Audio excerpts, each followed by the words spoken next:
I was preparing lunch when I heard Hope talking on the phone with someone. My daughter was complaining about me as if I was not even there. I know she's my mother, but I can't stand it anymore. Your mom, Doris, at least helps out with money, she yelled into the phone while I stirred the beans in the kitchen. When I turned off the stove, Hope came into the kitchen with a very unfriendly look on her face and a coldness in her eyes I had never seen before. Mom, we already talked and made a decision. You are going to have to get out of here this week. Doris is coming back to stay in her room because she actually helps with the house expenses. You just spend money and contribute nothing.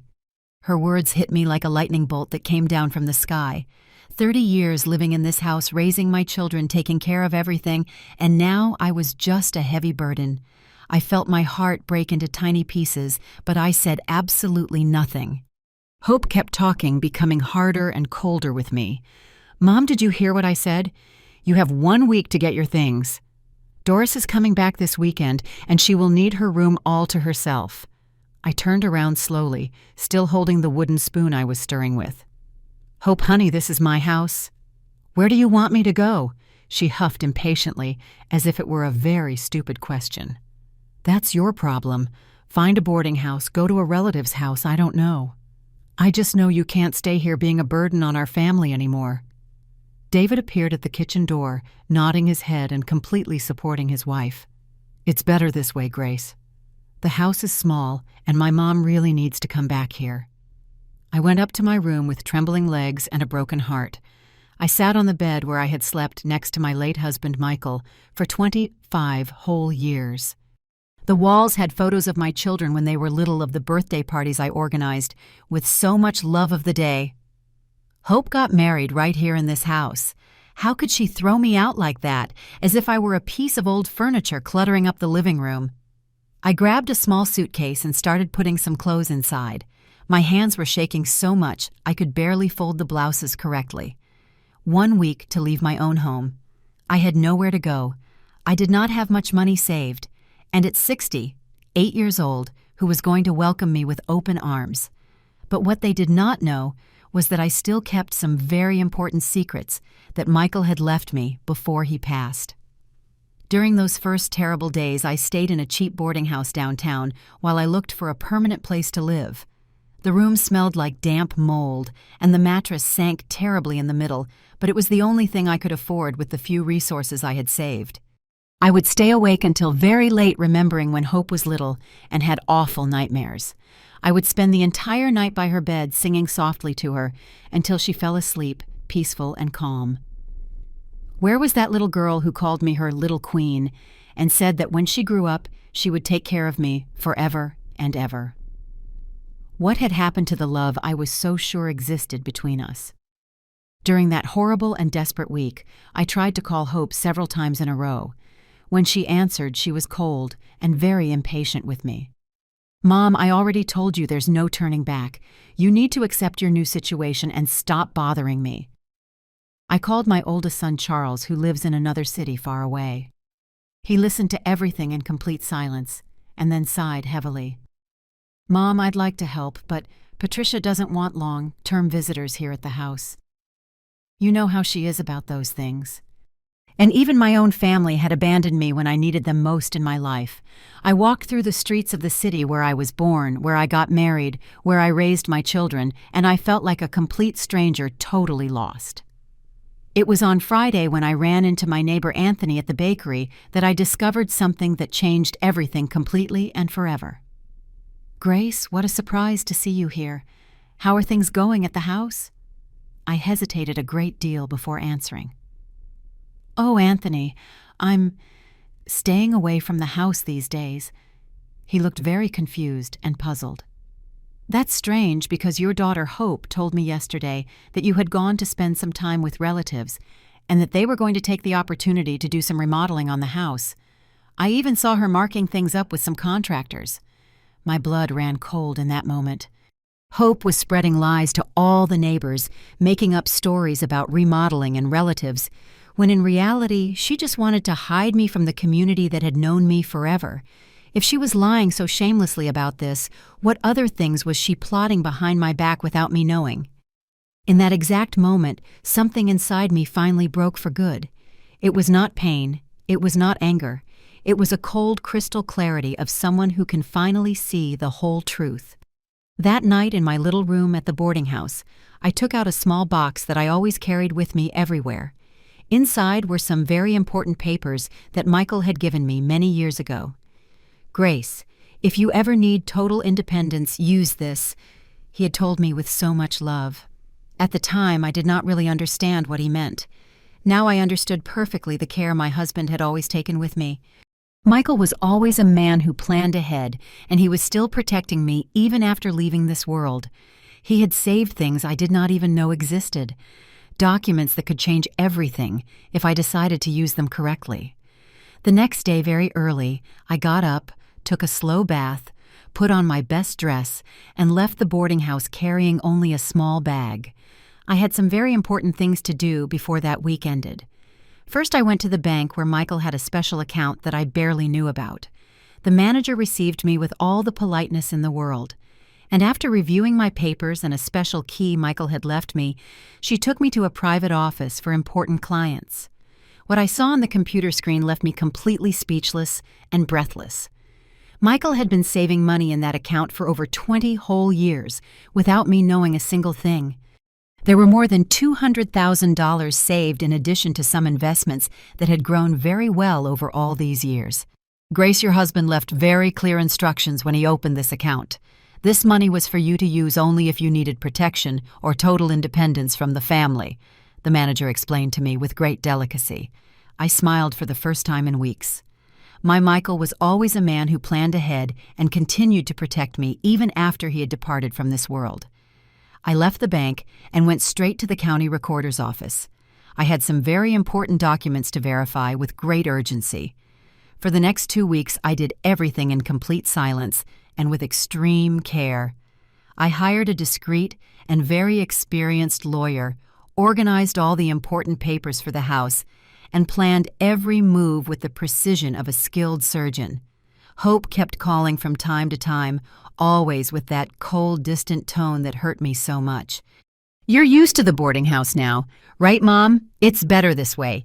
Here at the house, everything is getting organized very well." I just said yes and hung up quickly. I had nothing more to talk to her about anyway. On the day we had agreed upon, I got up very early, took a long bath, put on my best clothes, and left the boarding house carrying only a small suitcase. The time had come to take the final definitive step. And when they returned from their outing that afternoon, they were going to discover that some decisions in life definitely have no turning back. Hope, David, and Doris returned from their trip to the mall loaded with bags and laughing very loudly. They had made good use of the money they were now saving by not having to worry about me at all.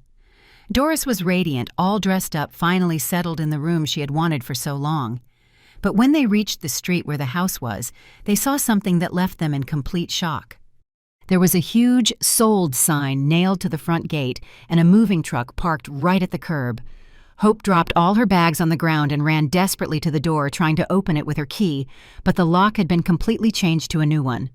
"What the hell is going on here?" she screamed hysterically at the man who was carrying furniture out.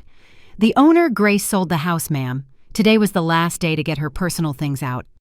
I appeared at the door at that exact moment, personally supervising the removal of my belongings. Hope saw me and came running like a crazy person. "Mom, what did you do?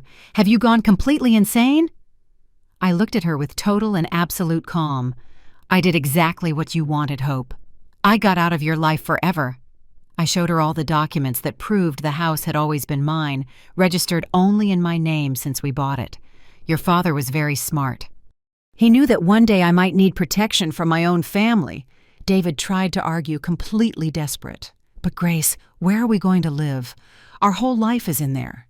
I smiled with a coldness that even I did not recognize in myself.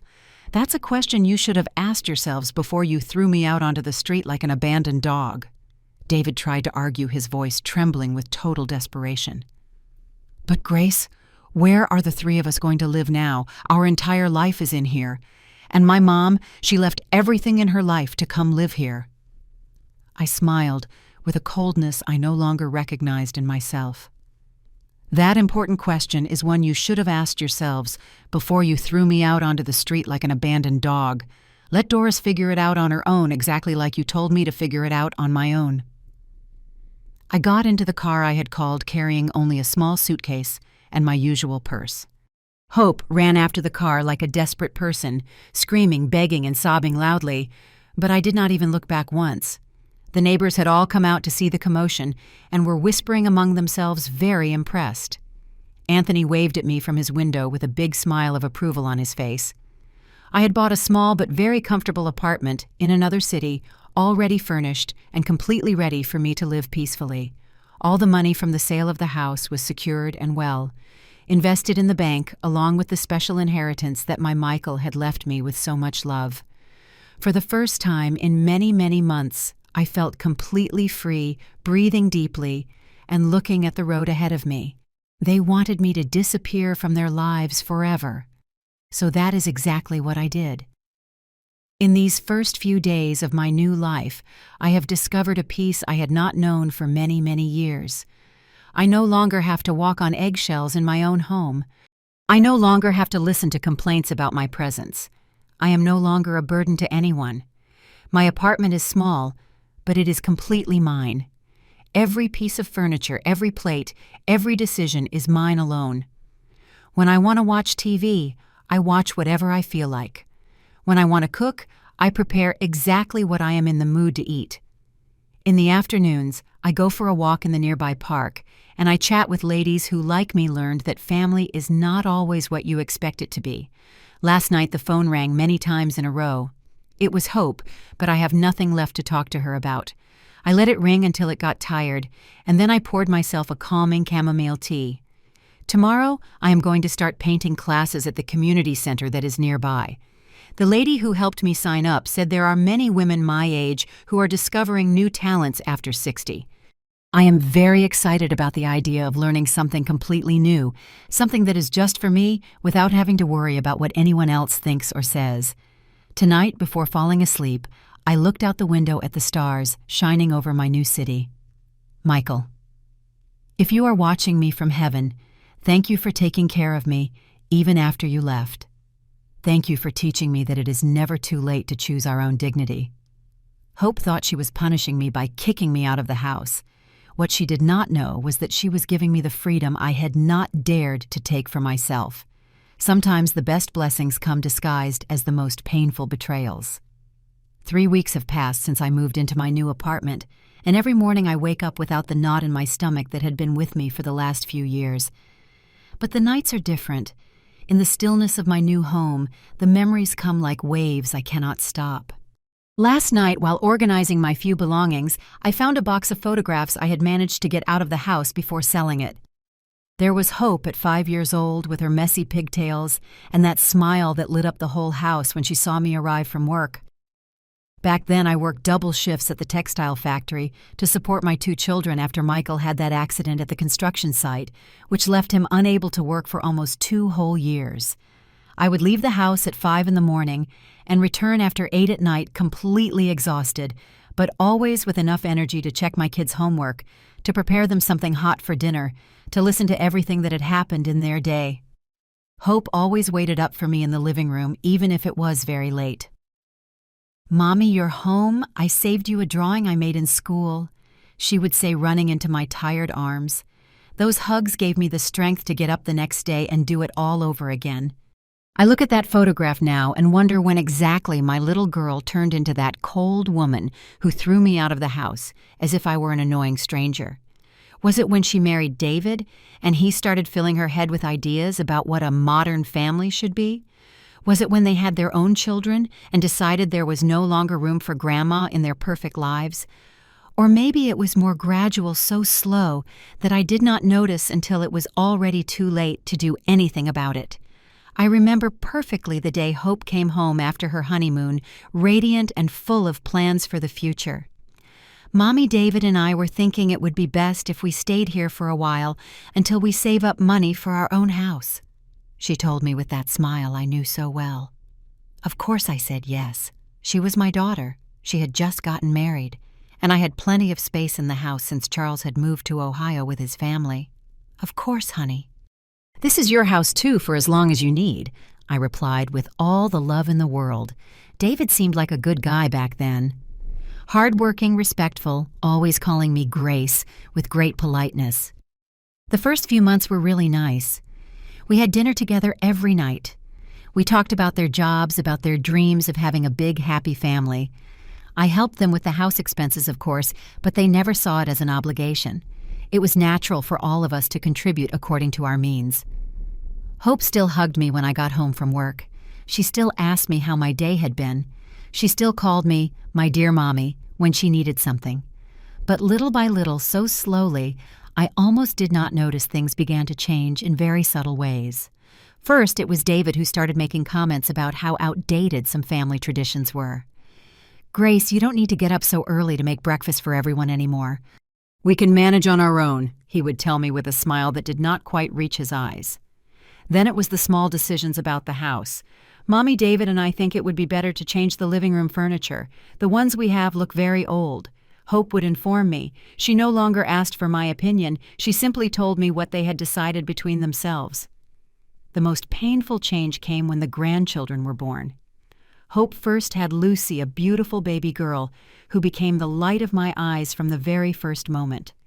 I immediately offered to take care of her, while Hope went back to work after her maternity leave. "Don't worry, Mommy.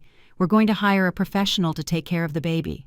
It's better that way," Hope told me with a coldness that chilled my heart. A professional. What could be more professional than the love of a grandmother who had successfully raised 2 children? 2 years later, Peter arrived, a beautiful, energetic boy who also completely stole my heart. But by then, the rules were already very clear in the house. I could see my grandchildren. I could play with them occasionally. But the important decisions about their upbringing, their education, their activities, all of that was decided solely by Hope and David. I had become a renter in my own home, someone who was tolerated, but whose opinion no longer held any real value. During all these years, I tried to adapt to this new reality without complaining too much. I told myself it was normal that young people needed their space, that I had to learn to take a step back and let them form their own family in their own way. But deep in my heart, something was slowly dying every day. It was as if I were slowly disappearing from my own life, becoming a ghost that haunted the corners of the house that had been my kingdom for so many years. Family meals became silent and uncomfortable. Hope and David talked amongst themselves about their things, about people I did not know, about plans that did not include me.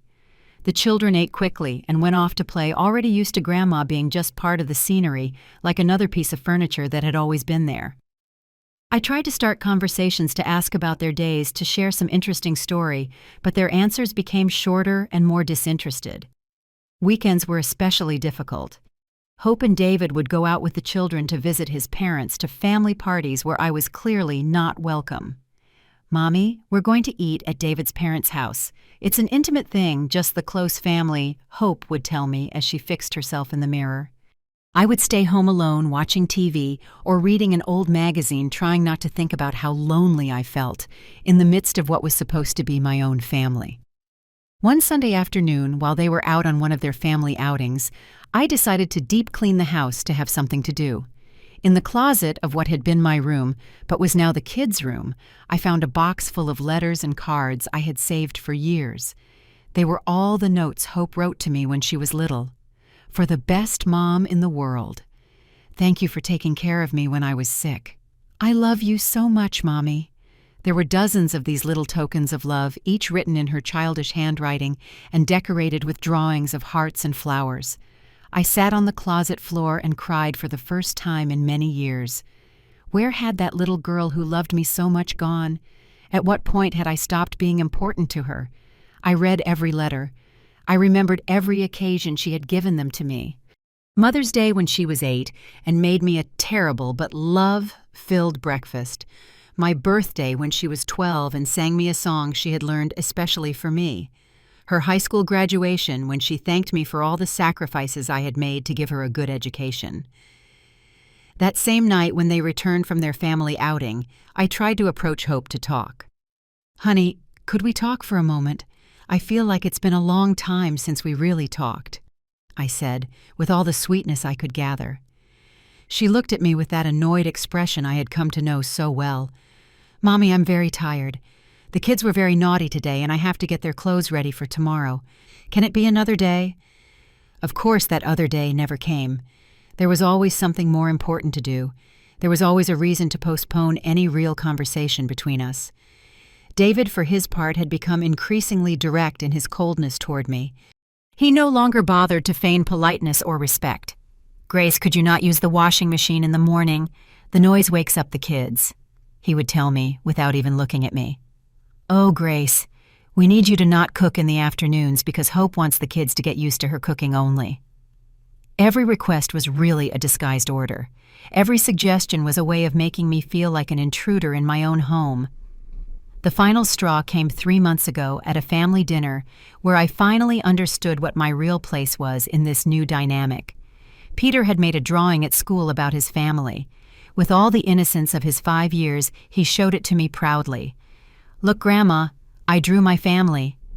On the paper were his dad, his mom, his sister, and himself, all holding hands in front of a nice house. I was nowhere to be seen. "And where is Grandma, my love?" I asked, trying to keep my voice calm. "Oh, it's because my teacher said to draw the family that lives in our house," he replied without any malice. Hope and David exchanged a look that did not go unnoticed by me. It was a look of complicity, as if they had been waiting for exactly this moment to make clear a truth I had been denying for years. I was no longer considered part of their nuclear family. I was the grandmother, yes, but a grandmother who lived with them out of convenience, not out of love or a genuine desire to have me close. That night, after everyone went to sleep, I sat in the kitchen drinking a chamomile tea and thinking about everything I had lost without realizing it. It had not been a sudden dramatic change. It had been a slow, steady erosion of my place in my own daughter's heart. Every day that passed, I was a little less important, a little less necessary, a little less loved. And the most painful part of it all was that I had allowed it to happen, believing it was what a good mother should do. Step aside so her children could build their own lives. But now, sitting in my new apartment, looking at these photographs from the past, I realized something very important. I did not step aside out of love. I stepped aside out of fear. Fear of being seen as a meddling mother, in law. Fear of being accused of not knowing when to retreat. Fear of losing my daughter completely if I did not accept the conditions she and David had set to keep me in their lives. For all these years, I convinced myself that it was better to have a little bit of hope than none of her at all. Better to be tolerated than to be completely rejected. Better to be ignored than to be expelled. But in the end, I was expelled anyway. After years of making myself smaller, taking up less space, asking for less attention, needing less love, I still ended up being seen as a burden that had to be removed. Last night, as I washed the few dishes I had used for dinner, I remembered all the times I washed mountains of dishes after family parties at my house, parties where I cooked for days on end, where I cleaned until late at night after everyone had gone to sleep happy and satisfied. I remembered all the nights I stayed awake taking care of my grandchildren when they were sick, all the times I made them their favorite food when Hope was too busy, all the occasions when I was the one who dried their tears when they had nightmares or got hurt playing. Where did all those memories go when Hope decided I was a weight in her life? How could she so easily forget all the years I was her refuge, her comfort, her unconditional support? At what point did my love become a burden and my presence an obstacle to her happiness? This morning, as I was quietly drinking my coffee in my small kitchen, the phone rang. It was a number I did not recognize, so I did not answer. Then it rang again. And again. I finally decided to answer, and it was the voice of Lucy, my 7-year-old granddaughter. "Grandma, is that you?" she asked, with that little voice that always melted my heart. For a moment, my first instinct was to melt again, to respond with all the love I had always felt for her. But then I remembered that Hope had taught me that love is not always returned, that affection is not always valued, that grandmothers can be easily replaced when mothers in law who contribute money arrive. "Hello, Lucy," I replied with a calm that surprised even me. "How did you get my number?" I asked my Uncle Charles for it when he came to visit. "Grandma, why did you leave without saying goodbye? Mom says you went to live with other relatives, but I know you're mad at us," she said with that brutal honesty only children have. For a moment, I was tempted to explain the whole truth to her, to tell her how her mom had kicked me out, to give my room to the grandmother who paid rent. But Lucy is only 7 years old, and she is not responsible for the cruel decisions of adults. "I'm not mad at you or Peter, my love. I just decided it was time for Grandma to have her own little house," I explained with all the gentleness I could. "But I miss you so much, Grandma. Can we come visit you? Can we come see your new house?" Her question broke my heart into pieces, but it also filled me with a determination I had not felt in years. These children are not to blame for their parents' decisions, but I am also not going to let them be used to fill the emotional voids that Hope and David have created with their misguided priorities. "Lucy, when you're a little older and can make your own decisions about who you want to visit, I'll be here waiting for you," I told her firmly but kindly. "But for now, you have to talk to your mom and dad about these things." I heard her sad sigh before she hung up, and I stood with the phone in my hand for many minutes, feeling a deep pain but also a strange sense of freedom. For the first time in years, I am not being manipulated by the emotional needs of others. I am not being used as the convenient grandmother who appears when needed but disappears when she's in the way. I am not being kept in constant uncertainty about my place in the family, always wondering if today I will be loved or tolerated, if today I will be included or ignored. This afternoon, I am going to sign up for those painting classes I saw advertised at the community center. Tomorrow, I am going to get to know the neighborhood market and find out which are the best stalls to buy fresh vegetables. This weekend, I am going to explore the city parks and find the perfect spot to sit and read in the afternoons. I am going to build a new life that is completely mine, where no one makes me feel as if my presence is a favor they are doing for me. Hope wanted me to disappear from her perfect life. She never imagined that disappearing could be exactly what I needed to find myself again. This morning I woke up with a mental clarity I had not felt in many, many years. It was not a dramatic revelation or a sudden moment of enlightenment. It was more like a thick fog that had been clouding my thoughts for years had finally lifted, letting me see with perfect clarity what I had to do. As I prepared my morning coffee in my small kitchen, I remembered the exact words Michael had said to me before he passed. "Grace, if you ever need total protection, use everything I left you. Don't be afraid to defend yourself, my love. Sometimes people only understand when they lose what they took for granted." At that moment, I understood that Michael had not just left me money saved in the bank. He had left me the tools to reclaim my dignity if my own family ever decided to trample on it. My husband knew David's character very well ever since he started dating Hope. "That boy has ambitious eyes," he had told me once after a family dinner. "Be careful, Grace. People like that are always calculating what they can gain from every situation." I defended David at the time, thinking Michael was being too hard on our daughter's boyfriend. Now I realize that my husband had seen exactly what I refused to see for all these years. After having a quiet breakfast, I got dressed in my best clothes and went downtown with a very clear purpose in mind. My first stop was at the office of Mr. Raymond Morris, the lawyer the bank manager had recommended when I sold the house. He is a man in his 50s, very professional, but also very understanding of complicated family situations. "Grace, it's great to see you again. How can I help you today?" he asked me with that warm smile that had reassured me so much when I sold the house. "Mr. Morris, I need your help with some additional legal matters. I want to make sure that certain decisions I made are completely irreversible," I explained as I took out a folder with documents I had been organizing all week. For the next 2 hours, we meticulously reviewed every paper, every contract, every legal document related to the sale of the house and the transfer of my assets. The lawyer explained every detail to me with infinite patience, making sure I understood perfectly the implications of every decision I had made. "Grace, I want you to know that everything you did was completely legal and legitimate." The house was registered solely in your name. The money from the sale is entirely yours, and no one has any legal right to question these decisions," he confirmed with all seriousness. "However, I want to ask if you are completely sure you don't want to leave any doors open for a possible reconciliation with your family."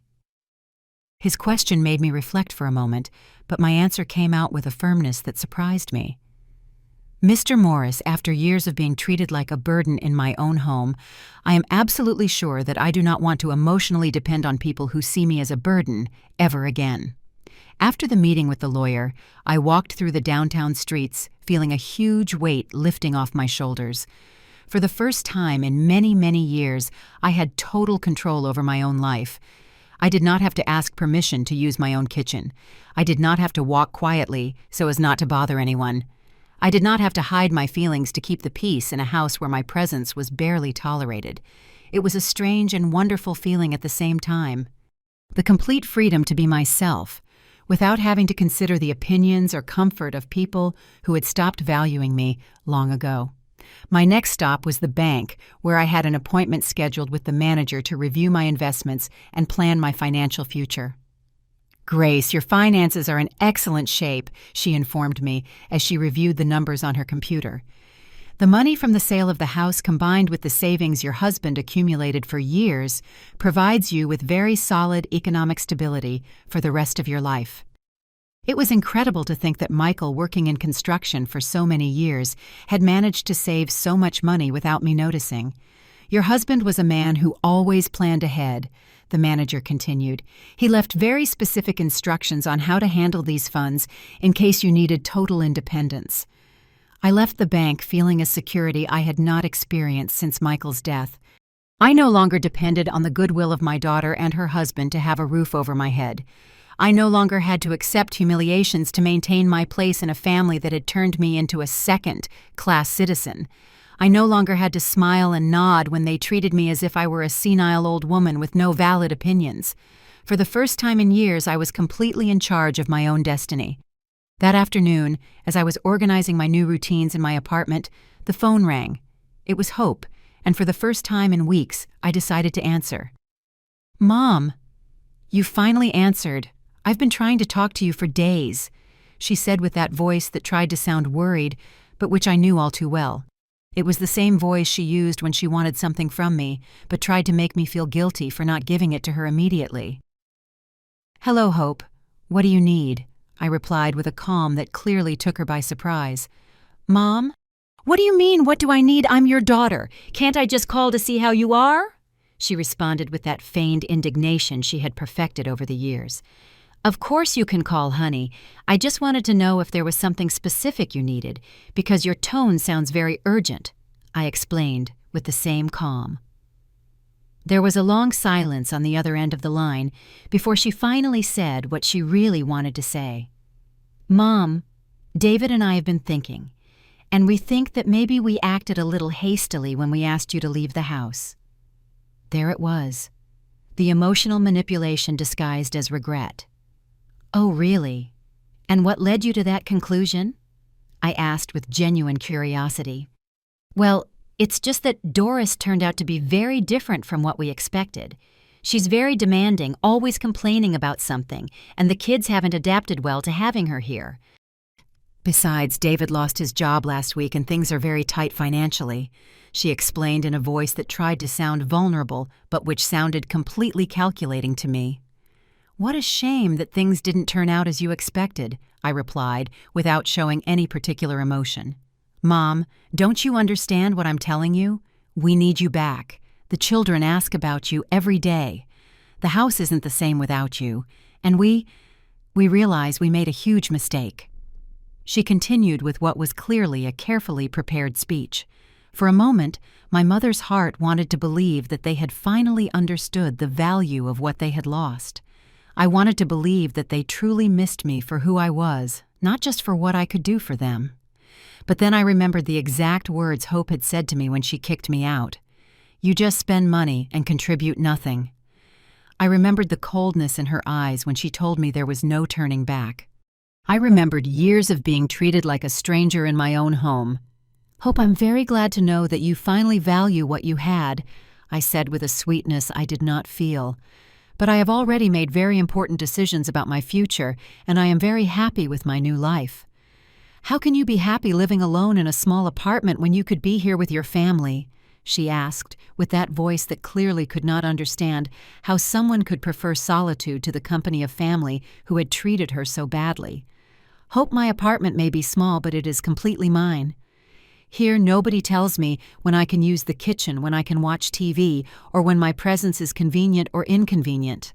Here I am a whole person, not just the grandmother who appears when help is needed and disappears when she's in the way, I explained with a clarity that clearly annoyed her. Mom, don't be so dramatic.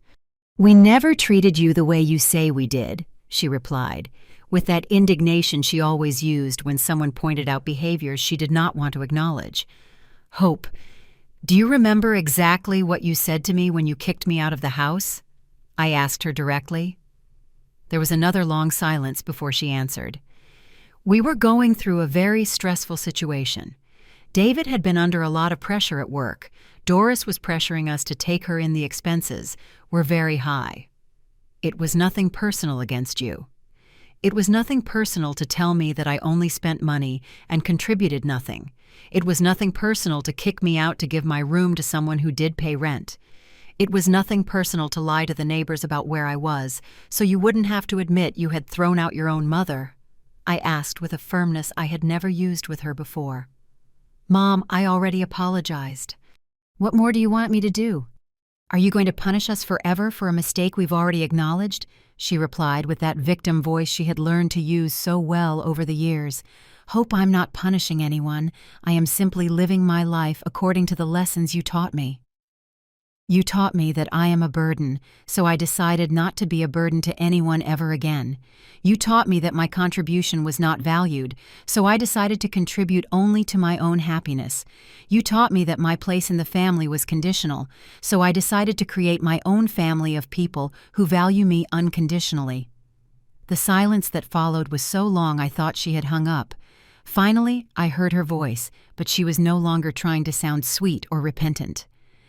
Mom, if that's your decision, we hope you'll be very happy with your new life, but don't expect us to keep begging you forever. She said with a coldness that reminded me exactly why I had made the decisions I had. Hope I never asked you to beg me. I also don't ask you to understand my decisions. I only ask that you respect them exactly as I respected the decision you made to kick me out of my own home, I replied with the same coldness. I hope you find a way to solve your financial and family problems without depending on people you consider a burden.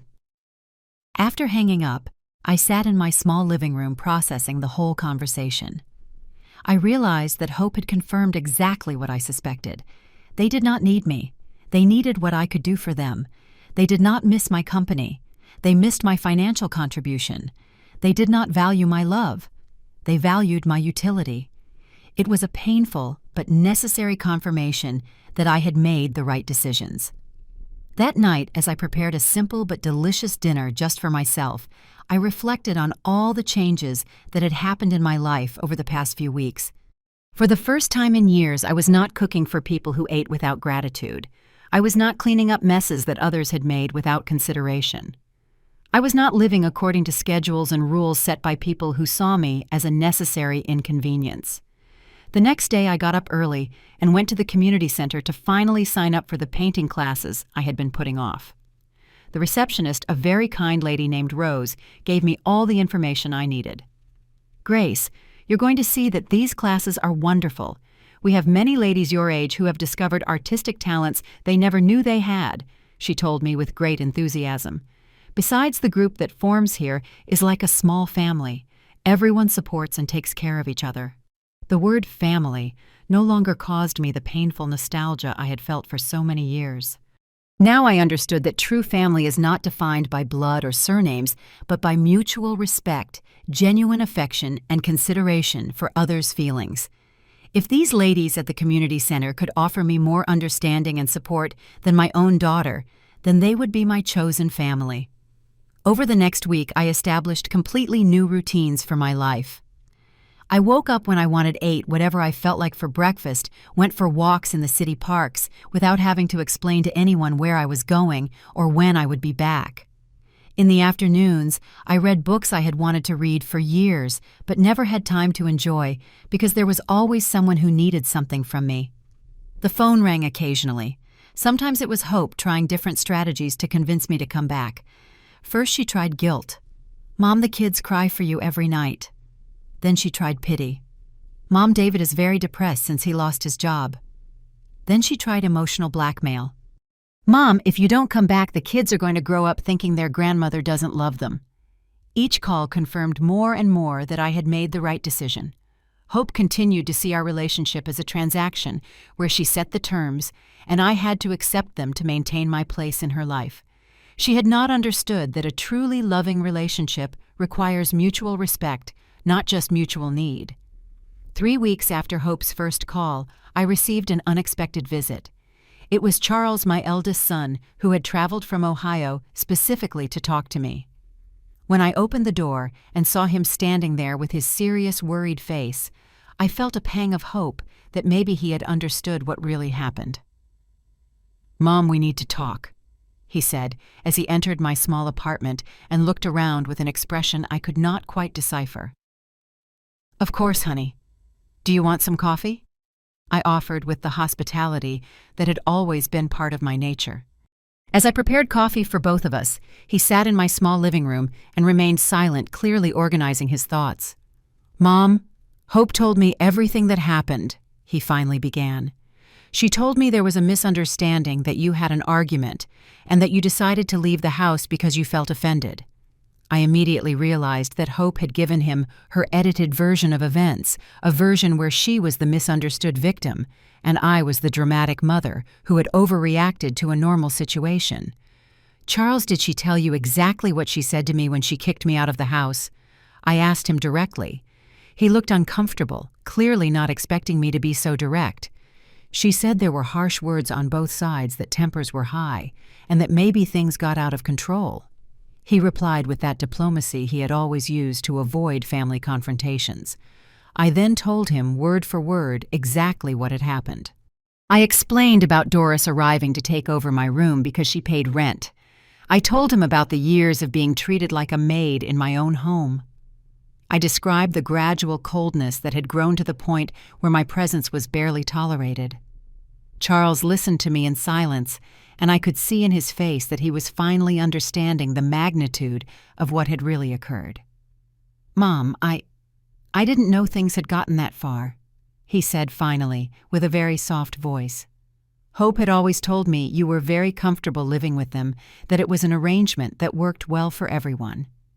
Charles, your sister told you what she wanted you to believe, so she wouldn't have to admit how she had been treating me for years." I explained with a deep sadness, but also with total clarity. "But why did you sell the house, Mom? That really seems like a very extreme reaction to me," he asked, with genuine confusion. "Charles, after being kicked out of my own home as if I were a stranger after years of being treated like a burden, what guarantee did I have that the same thing wouldn't happen again? If I decided to go back, how could I be sure I wouldn't be kicked out again the next time it was convenient for them?" My answer left him speechless, because he finally understood the flawless logic of my decisions. I had not sold the house out of revenge or resentment. I had sold it to ensure my total independence and to never again depend on the goodwill of people who had shown that their goodwill had very clear limits.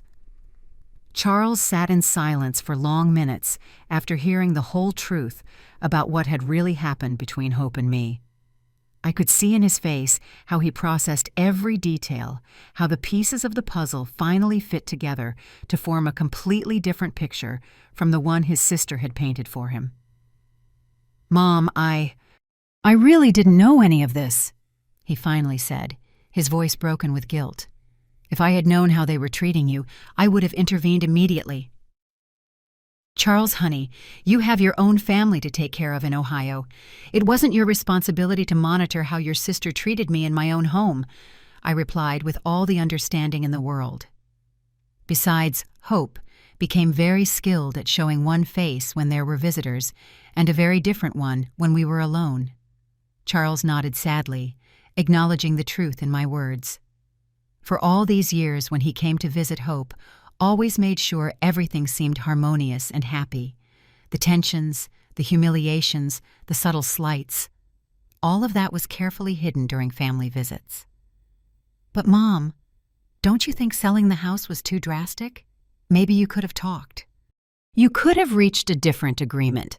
Charles insisted, clearly struggling with the idea that things had reached a point of no return.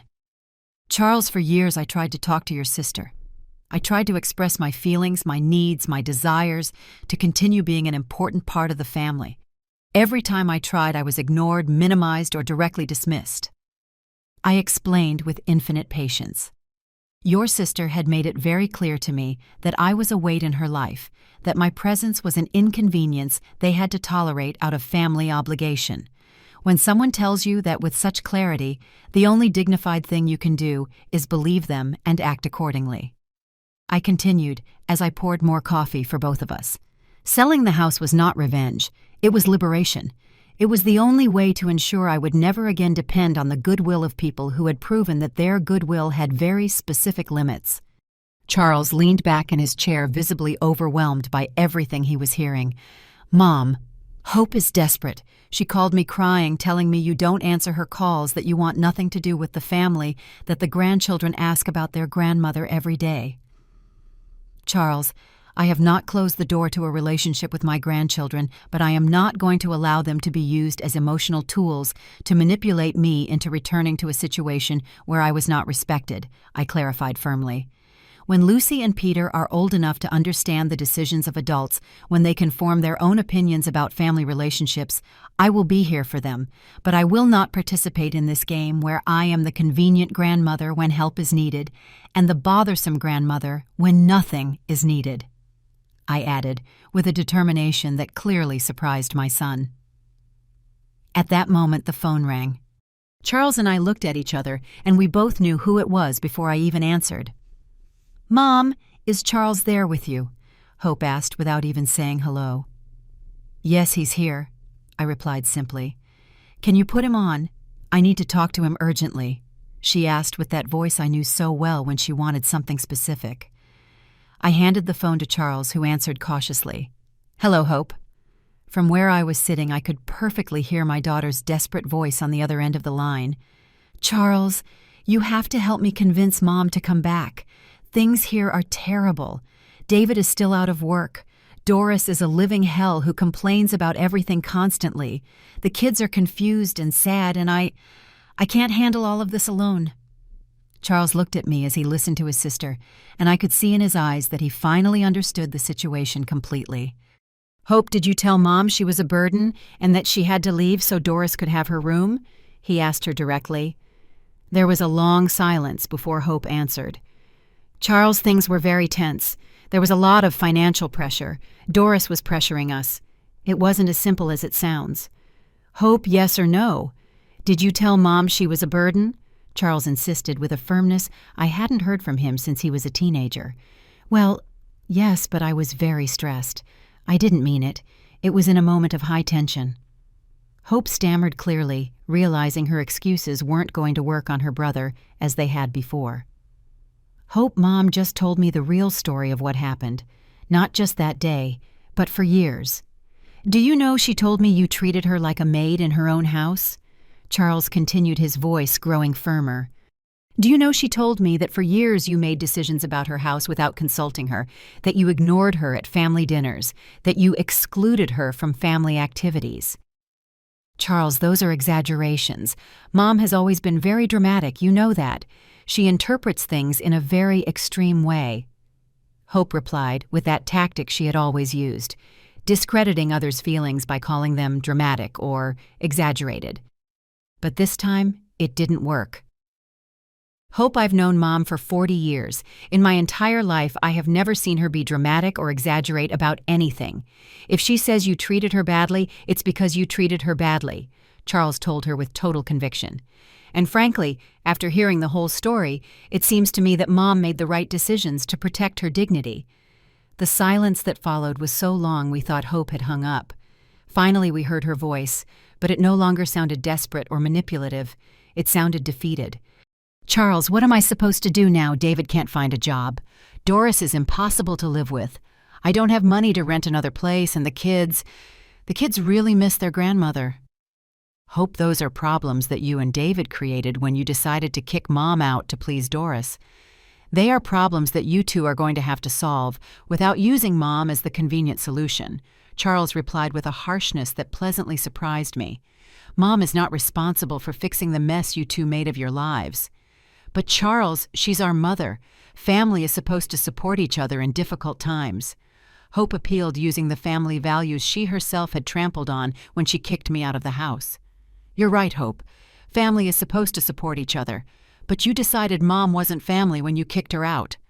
You can't now claim the benefits of being family after you rejected the responsibilities of being family," Charles explained with flawless logic.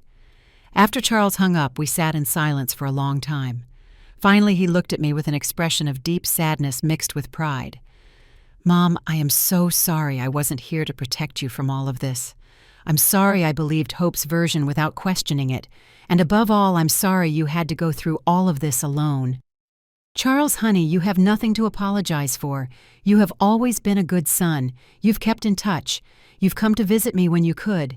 You have always treated me with respect and affection," I said, taking his hands in mine. "What happened with Hope is not a reflection of how I raised you two.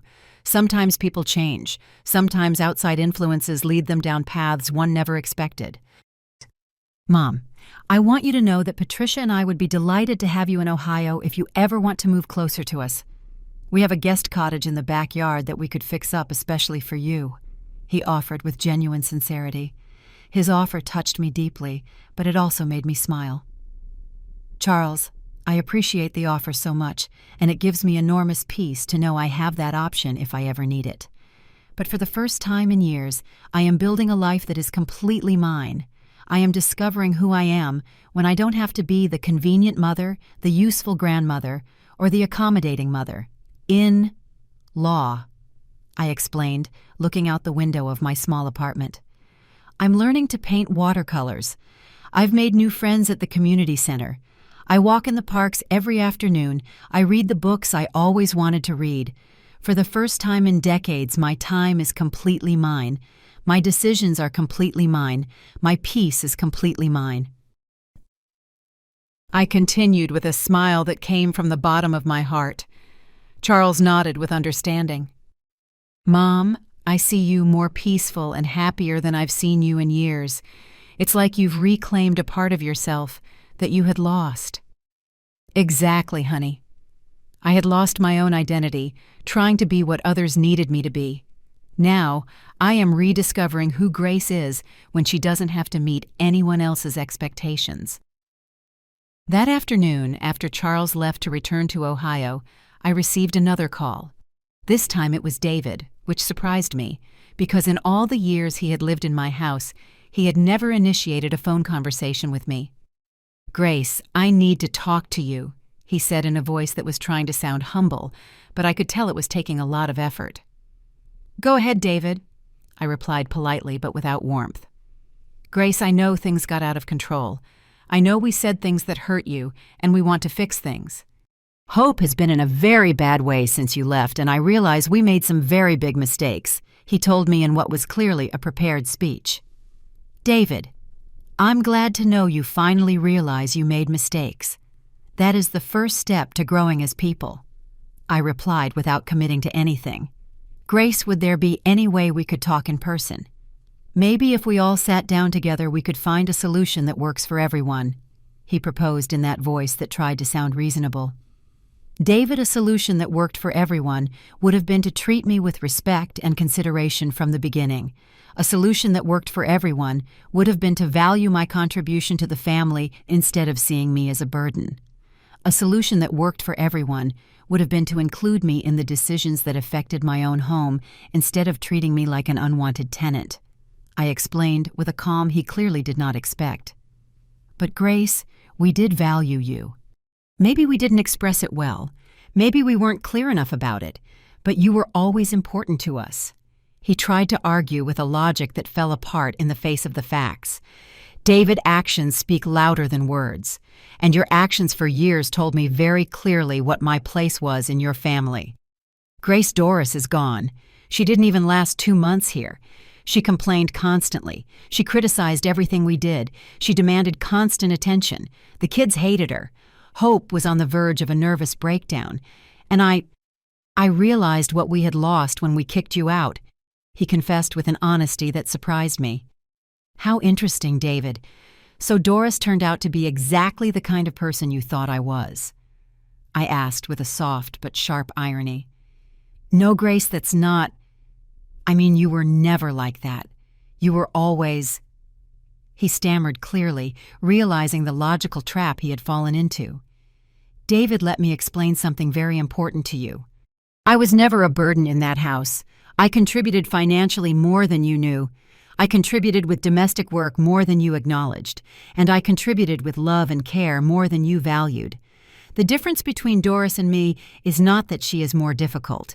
The difference is that you treated the wrong person badly. I explained with a clarity that left him speechless. Grace, what would we have to do for you to consider coming back? What conditions would we need to meet? He asked with what was clearly poorly disguised desperation. His question made me laugh, not with cruelty, but with a freedom I hadn't felt in years. David, that question proves you still don't understand what really happened here. This isn't about conditions or negotiations. It's about basic respect and genuine love, things that cannot be demanded or bought, I explained patiently. You showed me for years that you saw me as a convenience, not as a person valuable in her own right. Now that you miss that convenience, you want to negotiate to get it back. But people can change, Grace. We can learn from our mistakes and be better. He insisted with a hope that I pitied, but that was not going to change my decision. David, people can change, but only when they truly understand the damage they have caused and when they are willing to do the internal work necessary to be different. So far, all I have heard from you are excuses and justifications. What do you mean by that? He asked with genuine confusion. David, at no point have I heard Hope or you say, Grace, we treated you badly, we hurt you deeply, we understand exactly why you felt humiliated and rejected, and we take full responsibility for our actions. Instead, I've heard, we were stressed, the circumstances were difficult, you're exaggerating. It was a misunderstanding. The silence that followed was long and heavy. Finally, David spoke in a very small voice. Grace, we treated you badly, we hurt you deeply, we understand why you felt humiliated and rejected, and we take full responsibility for our actions. His words sounded sincere, but they came far too late. David, I appreciate that you can finally say those words. It is an important step for your personal growth. But acknowledging the damage you caused does not automatically erase the consequences of that damage. I explained, gently but firmly. I made decisions to protect my dignity and my emotional well-being. Those decisions are not going to change just because you are sorry now. So you're never going to forgive us. Are we never going to have another chance to be a family? He asked, with a sadness that moved me but was not going to change my path. David, I have already forgiven you. Forgiveness is something I did for my own peace of mind, not as a gift to you. But forgiving does not mean forgetting, and it definitely does not mean returning to a situation that hurt me. You can be a perfectly good family without me. In fact, it's clear that's what you wanted when you kicked me out. Now you have the opportunity to build exactly the family you wanted without the burden that my presence represented. I continued with a serenity that surprised me. That night after hanging up with David, I sat on my small balcony with a cup of chamomile tea and looked at the stars over my new city. For the first time in years, I did not feel the weight of family expectations. I did not feel the pressure to be what others needed me to be. I did not feel the constant anxiety of walking on eggshells so as not to bother anyone. Tomorrow I will start my second week of painting classes. The day after tomorrow, I have a date with Rose, my new friend from the community center, to go to the craft market together. On the weekend, I will explore a new park on the other side of the city. My life is small, but it is completely mine, and that difference changes everything. Hope and David finally learned a lesson I had been trying to teach them for years without realizing it, that valuable people cannot be taken for granted, that love and respect are not infinite resources that will always be available no matter how you treat them, that some decisions once made change things forever. They wanted a family without the inconvenience of respecting all its members. Now they have it. 6 months after that last conversation with David, I am sitting on the small terrace of my apartment, drinking my morning coffee while I watch the sun light up the park where I walk every afternoon. The view from here is truly beautiful, and I can see other people like me who have learned that family isn't always what you expect it to be, but that life can be just as rich and full without those broken expectations. This morning I found a letter under my door. It was from Hope, written in shaky handwriting and stained with dried tears.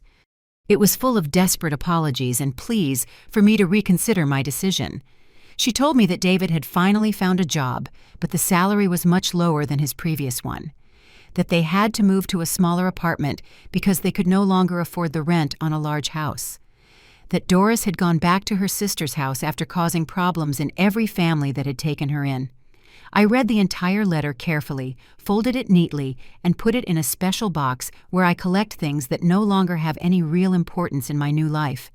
I don't feel satisfaction from their difficulties, but I also feel no need to rescue them from the consequences of their own decisions. My phone rings occasionally during the week.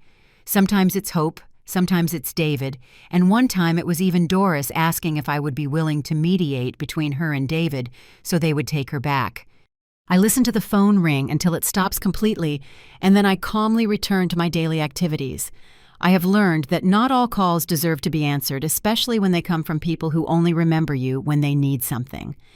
In my painting class, I have discovered a talent I never knew I had. My watercolor landscapes have improved so much that the teacher, Mrs. Linda, has suggested I consider participating in the exhibition the community center organizes every year. Grace, you have a natural eye for capturing tranquility in your paintings. You can tell you paint from a place of inner peace, she told me last week while observing my latest work. Rose, my friend from the community center, invited me to accompany her to visit her son in Florida next month. Grace, my daughter, in-law, always asks about you. She says she loves how you talk about your independence with such serenity. She thinks you could be a good influence for her mom, who is going through a similar situation with her other kids. She told me while we watered the plants together in the community garden we've started at the center. It's funny how life presents you with new families when you least expect it. These ladies I've met in my activities understand perfectly what it means to be devalued by your own children, what it means to have to choose between your dignity and family convenience. We support each other without judgment, without competition, without expecting anything more than genuine company and mutual respect. Yesterday, while organizing my few but valuable belongings, I found an old photograph of when Hope was 15. We were in the kitchen. She was helping me make tamales for Christmas, both of us smiling with our hands full of dough. I looked at it for a long time, remembering that young girl who used to tell me that when she grew up, she wanted to be exactly like me. I wonder at what point that admiration turned into resentment, at what point my love became a burden to her.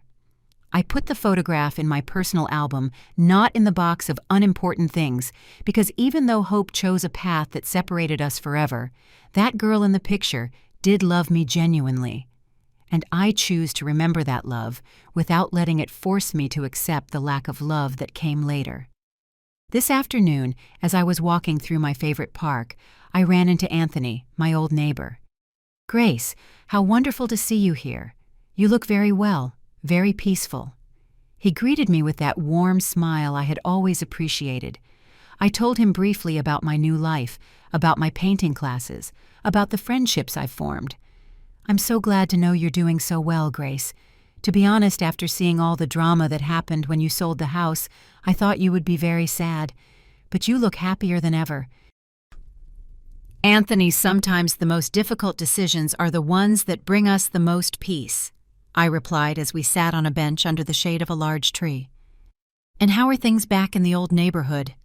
I asked, more out of politeness than genuine curiosity.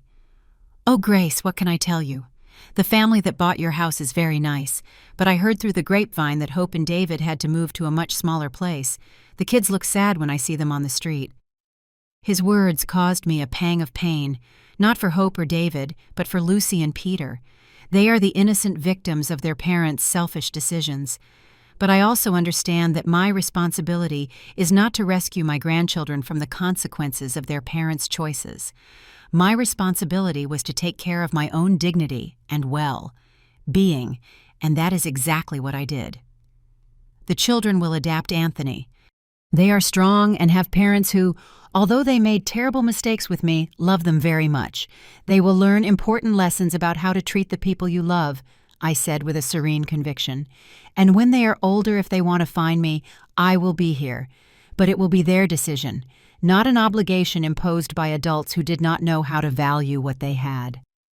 Tonight before sleeping, I looked out my window at the stars shining over my new city. Michael. If you are watching me from heaven, I want you to know that I used all the gifts you left me well. Not just the money you saved with such care, but also the lessons about personal dignity you taught me during our years together. Thank you for preparing my independence before you left. Thank you for teaching me that true love also means protecting the person you love so they can defend themselves. Hope thought she was punishing me by kicking me out of the house. What she did not know was that she was giving me the freedom I had not dared to take for myself. Sometimes the best blessings come disguised as the most painful betrayals. Sometimes the rejection from those we expect to love us opens the door to those who truly know how to love. Tomorrow I will start a new painting, a sunrise over the park where I have found so much peace. It will be my way of celebrating this new life I have built from scratch. This life where no one makes me feel as if my existence is a favor they are doing for me. At 68, I finally learned that sometimes the greatest gift you can give yourself is the absence of people who do not know how to value you. Sometimes the greatest new beginning is exactly the silence you choose to keep forever. Elderly Stories is curious to know how far this story reached. Where are you watching from? Comment below.